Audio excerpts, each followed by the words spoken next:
Hi everyone, welcome back to my YouTube channel the Pathshala by Supreet. आप सब लोगों को मैं यहाँ पे प्रोवाइड करती हूँ फ्री कंटेंट, जिससे आप अपने पॉलिटिकल साइंस एग्जाम्स की प्रिपरेशन अच्छे से कर सके। लेकिन अगर आप पेड क्लासेस ज्वाइन करना चाहते हैं तो मैं सिर्फ अनअकैडमी पर ही पेड क्लासेस देती हूँ। अगर आपको वहाँ पे ज्वाइन करना है तो आप ज्वाइन कर सकते हैं। डिस्काउंट कोड यूज कर सकते हैं सुप्रीत लाइव, इससे आपको 10% ऑफ भी मिल जाएगा जब भी आप सब्सक्रिप्शन लेना चाहें। मैं वहाँ पर यूनिट 4 भी स्टार्ट करी हूँ, कंपेरेटिव पॉलिटिक्स, कल शाम। तो अगर आपको ज्वाइन करना हो तो आप कल शाम से नया जो अपना यूनिट है वो भी ज्वाइन कर सकते हैं। टेलीग्राम चैनल पिन भी कर रखा है और साथ ही साथ डिस्क्रिप्शन बॉक्स में भी है और यहाँ पर भी मेंशन्ड है। आप लोग टेलीग्राम ज्वाइन कर सकते हैं। अनअकैडमी की प्रोफाइल मेरी इस नाम से मिल जाएगी आपको। अनअकैडमी पर ज्वाइन करना मत भूलिएगा पेड क्लासेस के लिए। आज मैं आपके साथ 25 चैलेंजिंग क्वेश्चंस लेकर आई हूँ, जो आप करिए सॉल्व, देखिए आपका स्कोर कितना बनता है और feel free to write down your score in the comment section. जितना भी आपका स्कोर हो टोटल वो कमेंट सेक्शन में जरूर बताइएगा। सबसे पहला सवाल है, नॉन गवर्निंग एलिट्स का कॉन्सेप्ट किसने दिया था? यहाँ से हमें पता है कि मॉस्को, परेटो, मिशेल्स तीनों इटालियन स्कूल ऑफ एलिटिज्म के थिंकर्स हैं, जिसमें से परेटो क्लासिकल एलिटिज्म की शुरुआत करते हैं और हमें दो टाइप के एलिटिस्ट सेक्शंस बताते हैं, हायर स्ट्राटा और लोअर स्ट्राटा, और हायर स्ट्राटा में फर्दर बताते हैं गवर्निंग एलिट्स और नॉन गवर्निंग एलिट्स। तो गवर्निंग एलिट्स तो वो हो गए जो मेन जिम्मेदारी उठाते हैं, और नॉन गवर्निंग एलिट्स हो गए जो उनको पीछे से सपोर्ट देते हैं। मासेस के कंपैरिजन में ऑब्वियसली उनका दर्जा बहुत ऊंचा होता है, लेकिन गवर्निंग एलिट जैसे प्रधानमंत्री के सामने वो छोटे रह जाएंगे। लेकिन नॉन गवर्निंग एलिट्स हो गए पुलिस, ब्यूरोक्रेट्स, जो खुद गवर्न करने नहीं आ रहे, एक्चुअली ब्यूरोक्रेट्स भी नहीं, पुलिस और बाकी जो सपोर्टिंग स्टाफ होता है, जो एलिट्स की लाइफ आसान करता है, लेकिन वैसे वो हिस्सा नहीं होता टॉप स्ट्रैटम का। ग्रुप थ्योरी पॉलिटिकल एक्टिविटी में एक कौन से कॉन्सेप्ट से डील करती है? आपको पता है ग्रुप थ्योरी का मतलब क्या होता है? जनरली भी ग्रुप का मतलब क्या होता है? जब हम एक ग्रुप बनाते हैं, 5 लोग हैं सपोज करिए, तो हम आपस में उन स्ट्रगल्स को हाईलाइट करते हैं जो हम गुजर रहे हैं एक दूसरे के साथ, ताकि एक कंसेंसस डिसीजन ले जाया जा सके, है ना?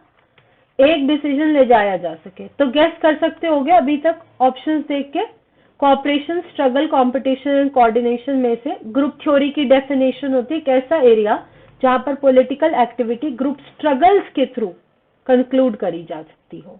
Option B. बताना कितने लोगों का सही किया था ये। लेबल किसने पॉलिसी एनालिसिस को thinking man response to demand नाम से एक्सप्लेन करा है? बहुत ही अच्छा क्वेश्चन है और ये क्वेश्चन बहुत इंपॉर्टेंट होगा जारिफ के लिए। थॉमस डाई इसका आंसर है। Thinking man's response to demands मतलब पॉलिसी उस तरह से फ्रेम करी जाए कि एक रैशनल आदमी समाज में क्या चाहता है, उसकी क्या डिमांड है और वो कैसे फुलफिल की जा सकती है। चौथा सवाल, पॉलिसी साइंस में या पब्लिक पॉलिसी में जनरली सेंट्रल आइडिया क्या होता है? कि चॉइस की थ्योरी हो, एक्शन की जो प्रैक्टिकल रूप है वो देखा जा सके, एक प्रोग्राम प्रपोज किया जाए या एक आइडिया इनवाइट किया जाए। पॉलिसी साइंस में जो सेंट्रल आइडिया है या पब्लिक पॉलिसी में वो होती है rational choice of an individual. तो थ्योरी ऑफ चॉइस होनी चाहिए available whenever you are making a decision.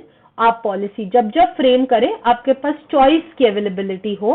Rational choice theory हम ऑलरेडी पढ़ चुके हैं, अगर आप पढ़ना चाहें तो उसकी फ्री क्लास अवेलेबल है, आप अटेंड कर सकते हैं। पॉलिटिकल पार्टी मॉडर्न और मॉडर्नाइजिंग सोसाइटी का एक फीचर है। नेहरू, कोठारी, श्रीनिवासुलु और मायरॉन वीनर, किसने पॉलिटिकल पार्टीज की ये डेफिनेशन दी थी? सोचिए और आंसर होगा obviously Myron Weiner. State politics को स्टडी करने वाले एक बड़े महत्वपूर्ण thinker, one of the first to describe India and its polity in a very very institutional framework manner.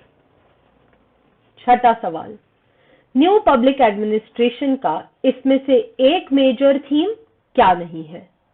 Relevance, values, equity and change. Neutrality नहीं हो सकता। RVEC, relevance, value, equity, change, equity यहाँ missing है, neutrality दिया है, जबकि आप सबको बता दूं एनपीए न्यूट्रल नहीं है, बिल्कुल भी वो न्यूट्रल नहीं है, वो वैल्यू लेडन है। सो आंसर ऑप्शन नंबर सी।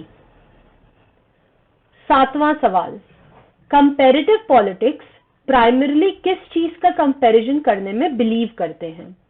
Institutional practice, political process, cultural practice, legal practice. वैसे तो सभी ठीक है, लेकिन प्राइमरी फोकस, कंपैरेटिव पॉलिटिक्स का प्राइमरी फोकस जैसे parliament, judiciary, legislature, executive, judiciary I mention, constitutional principles, इनको कंपेयर करना होता है, मतलब इंस्टीट्यूशंस को। तो प्राइमरीली कंपैरेटिव पॉलिटिक्स एक पूरा चार्ट ड्रॉ करता है between institutions of various countries और फिर आपको बताता है कि आपके इंस्टीट्यूशन कितने वेल फ्रेम्ड है या उसमें क्या क्या एरर के चांसेस हैं। रॉबर्ट ए डाल, जो कि पावर के सबसे इंपॉर्टेंट स्कॉलर्स में से एक है पॉल साइंस में, वो पावर के मेजरमेंट को इसमें से किस पर आधारित नहीं करते? Base of power, means of power, scope of power, stability of power. तो काफी रट्टू टाइप का क्वेश्चन है। I mean, आपको रॉबर्ट डाल का पावर पता होगा, सिर्फ तब आप बता सकते हो। पावर का मेजरमेंट स्टेबिलिटी पर डिपेंडेंट नहीं है, उसके बेस, उसके जरिए और वो कितनी एक्ट कर सकती है, उसका दायरा कितना है पावर का, इन 3 पैमानों पर डिपेंडेंट है। ABC करेक्ट है, डी एलिमिनेट हो जाएगा। 9वां सवाल, पॉलिटिकल डेवलपमेंट का इसमें से एक मेजर क्राइटेरिया या डिटर्मिनेंट क्या नहीं है? Equality, justice, capacity, differentiation. ECD political development की परिभाषा है, equality, capacity, differentiation. Justice eliminate हो जाएगा, option number B odd one out है। 10वां सवाल, पॉलिटिकल कम्युनिकेशन फंक्शंस में इक्विलिब्रियम पर्सपेक्टिव किसने सबसे डिटेल में एक्सप्लेन किया है? इक्विलिब्रियम पर्सपेक्टिव मतलब जो सेंडर इंफॉर्मेशन भेज रहा है, क्या वही इंफॉर्मेशन रिसीवर इक्वली रिसीव कर रहा है, या उसके बीच में एक लैग आ गया है, या उसके बीच की इंफॉर्मेशन मिसिंग है, या उसके एलिमेंट्स मिसिंग है। सो जब हमारा ये एक सेंडर और रिसीवर के बीच का इंटरैक्शन बिल्कुल बैलेंस्ड होता है, उसे इक्विलिब्रियम पर्सपेक्टिव कहते हैं। और इक्विलिब्रियम मेंटेन करने का काम कम्युनिकेशन के सबसे बड़े स्कॉलर कार्ल डूइश ने किया है।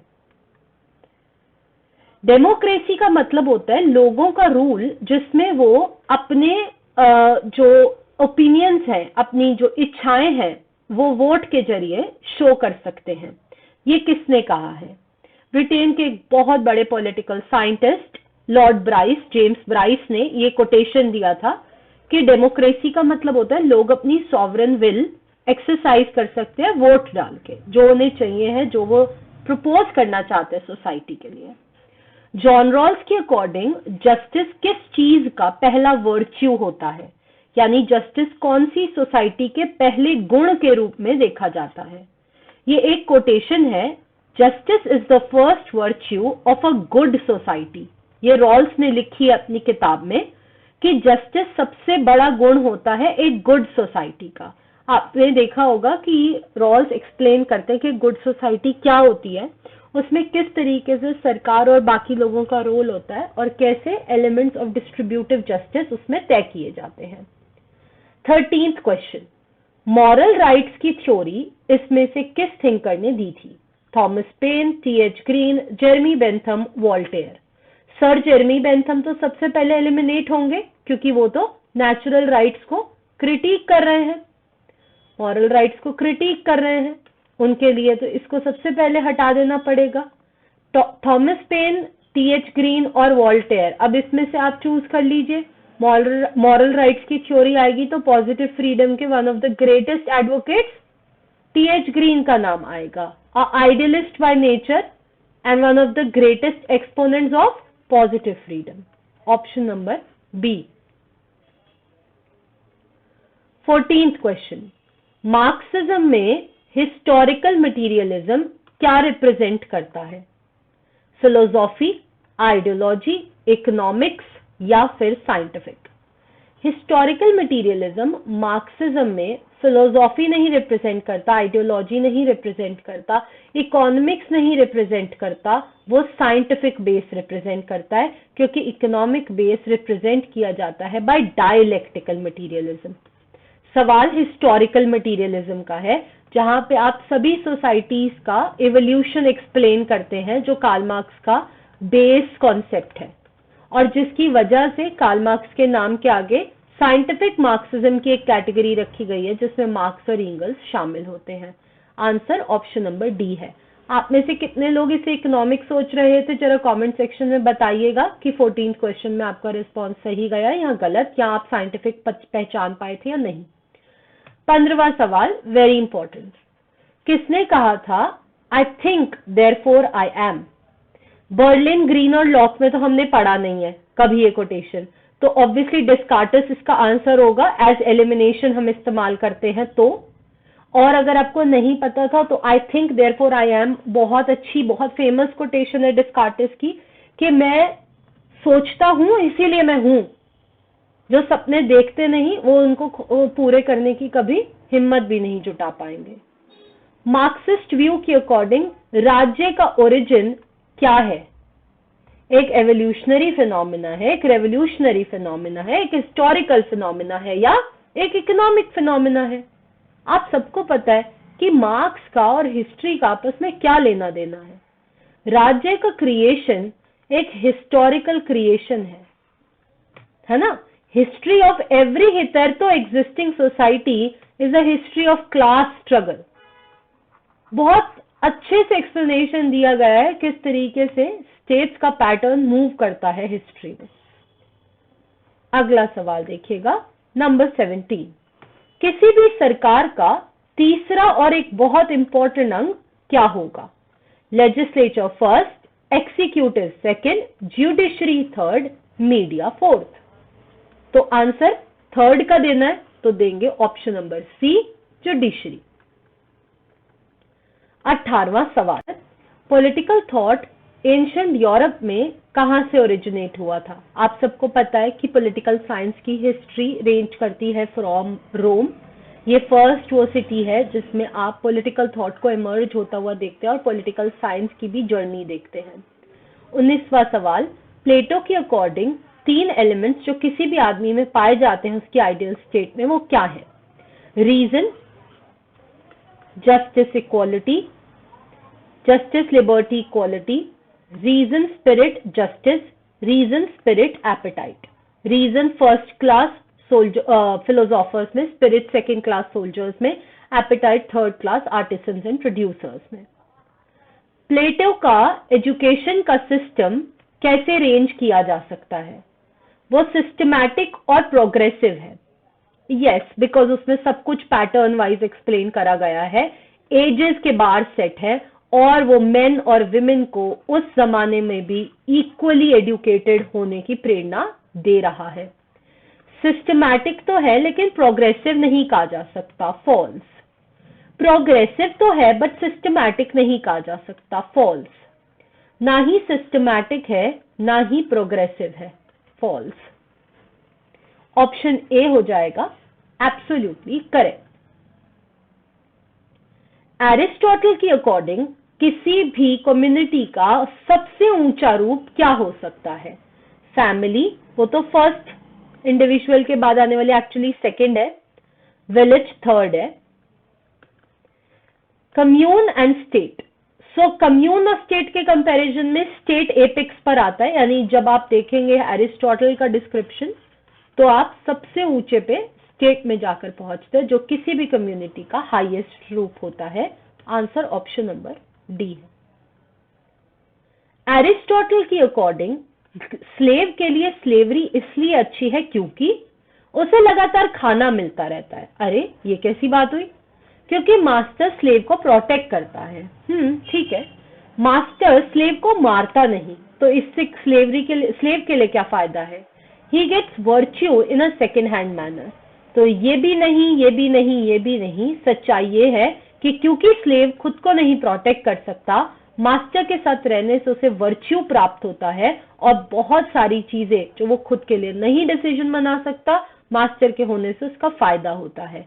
अकॉर्डिंग टू एरिस्टोटल, स्लेवरी का ज्यादा बेनिफिट स्लेव को मिलता है, ना कि मास्टर को, क्योंकि मास्टर खुद में इंटेलिजेंट है और अपना ध्यान खुद रख सकता है। ये तो स्लेव है जिसको जरूरत ज्यादा पड़ती है। अर्थशास्त्र का मतलब क्या है? ये पॉलिटिकल इकोनॉमी का साइंस है, ये मीनिंग्स का साइंस है, ये सरकार का साइंस है, या none of the above? Of course political economy का साइंस है। दुनिया में लिखी सबसे अच्छी किताब जो पॉलिटिकल और इकोनॉमिक पर्सपेक्टिव को एक दूसरे के साथ सेपरेट करते हुए एक इंडिपेंडेंट सब्जेक्ट बनाने का काम करती है राजनीति को, और साथ ही साथ बहुत सारा ज्ञान देती है किस तरीके से हम अच्छा राजा और अच्छे राज्य को स्थापित कर सकते हैं। कौटिल्य के अनुसार कौन से 7 एलिमेंट्स में से यहाँ पर गलत एलिमेंट लिखा हुआ है? राजा सबसे ऊपर आता है, मिनिस्टर सेकंड नंबर पे, अमात्य, कंट्री यानी जनपद, लेकिन जो एनिमी है वो मंडल थ्योरी का हिस्सा है, वो सप्तांग थ्योरी का हिस्सा नहीं है। तो जो आपका आरी बनता है यानी आपका एनिमी, वो मंडल का हिस्सा होता है, लेकिन वो सप्तांग थ्योरी का हिस्सा नहीं है। सवाल सप्तांग का है तो एनिमी एलिमिनेट हो जाएगा। उल्टा एलाय होता है सप्तांग का हिस्सा, मतलब हमारे जो अलायंसेस बनते हैं, नेबर्स बनते हैं, दोस्त बनते हैं। 25वां सवाल, इनमें से कौन से पॉलिटिकल फिलोसोफर को चाइल्ड ऑफ रेनेसां मूवमेंट कहा जा सकता है? आप सबको पता है चाइल्ड ऑफ रेनेसां देखते ही आंसर मन में ही एकदम उबाले खा रहा होता है कि मैकियावेली दिख जाए बस एक बारी और मार्क कर दे। Niccolo Machiavelli one of the smartest writers है जो वर्ल्ड ने प्रोड्यूस करा है, और क्योंकि उस टाइम पर रिफॉर्मेटरी एनलाइटनमेंट रेनेसां मूवमेंट अपने बहुत चरम पर थी, तो निकोलो मैकियावेली इसको बहुत क्लोजली ऑब्जर्व करते हैं, एंटाई चर्च आइडियाज भी देते हैं, और साथ ही साथ मॉडर्न वेस्टर्न थॉट को भी एस्टैब्लिश करते हैं। Answer option number C. आज के टेस्ट में आपका 25 में से कितना स्कोर बना बताना मत भूलिएगा कमेंट सेक्शन में। आई होप आपको आज की वीडियो पसंद आई होगी और इन एमसीक्यूज को आप यूज करेंगे अपने जेआरएफ एग्जाम की तैयारी के लिए। जैसा मैंने कहा, टेलीग्राम चैनल नहीं ज्वाइन करेंगे तो आपको ये अपडेट्स नहीं मिलेंगे, और अनअकैडमी पर भी आप ज्वाइन कर सकते हैं पेड क्लासेस के लिए, discount code Supreet live. Video अच्छी लगी है तो चैनल सब्सक्राइब करिएगा, वीडियो लाइक करिएगा। मिलूंगी मैं आपको नेक्स्ट